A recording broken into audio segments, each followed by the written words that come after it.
Voici feuilletant l'album des costumes de Delattre. Il en est d'autres, certainement, que M. Charles-Alexandre Figuera, le conservateur du musée Masséna, mit à notre disposition lorsque, en compagnie de Gustave Adolphe Mossa, mon vieil et fidèle ami, l'imagier niçois, nous vîmes le trouver pour reconstituer les costumes du pays de Nice. Car il s'agissait pour moi de mettre sur pied le groupe folklorique de la ville de Nice, Nice la Belle. Ce soin m'avait été donné, j'en avais été chargé par M. Jean Médecin, maire de Nice, c'était en 1955. Gustave Adolphe Mossa s'acquitta admirablement de cette tâche.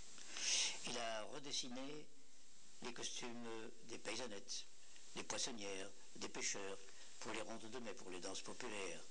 D'autres costumes, plus riches évidemment, pour des danses plus élaborées telles que la nissarde, la courante, la volte.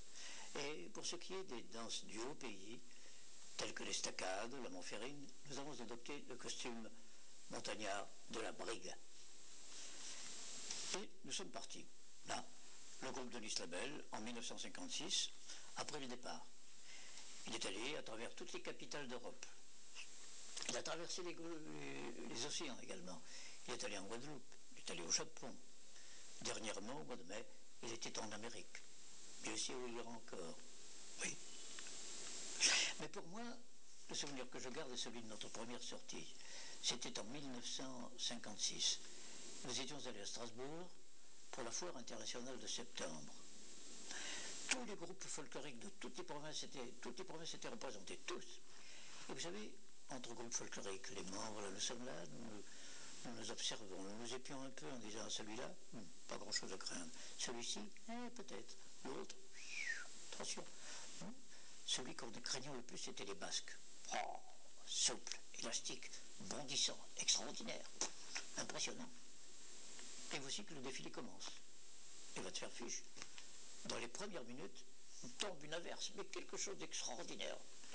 Le ciel qui déferlait sur nous. Et peu à peu, tous les groupes, les uns après les autres, se sont défilés, se sont échappés, ils ont disparu, on ne les voyait plus. Il ne restait plus en lice que deux groupes, les Basques et les Niçois. Nous regardions derrière nous, les Basques finalement ont abandonné la partie de l'Ostie.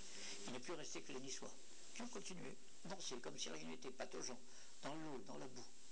À tel point d'ailleurs que quand ça a été terminé, les filles, je les ai amenés, mes camarades, je les ai amenés dans la brasserie de Strasbourg, si je me souviens bien, et je leur ai fait boire des grogs jusqu'à ce que la fumée leur sorte par les cheveux. Oui. Mais le lendemain, quel triomphe, quelle joie. Figurez-vous, les petites nouvelles de Strasbourg, le journal de la cité, avait en grandes lettres comme ça, dans la première page, est écrit « Les Niçois avaient apporté leur soleil, notre soleil ». Alors ici, nous étions fiers.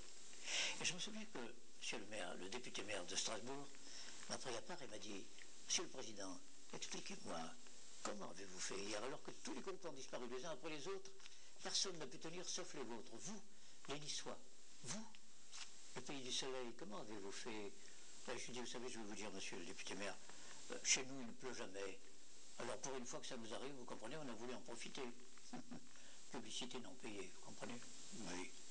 Confletti Cavagno cosa bella maneia, comme on dit chez nous, oui. Confle-toi Corbillon, tu as une belle lance. Oui, bien sûr, ben, comment vous voulez. On est comme on est, pas vrai? Ouais, on est fiers. C'est pas leur défaut quand même d'être fier de son pays, de son ciel, de son soleil. Hein? Si vous en étiez, vous feriez comme nous.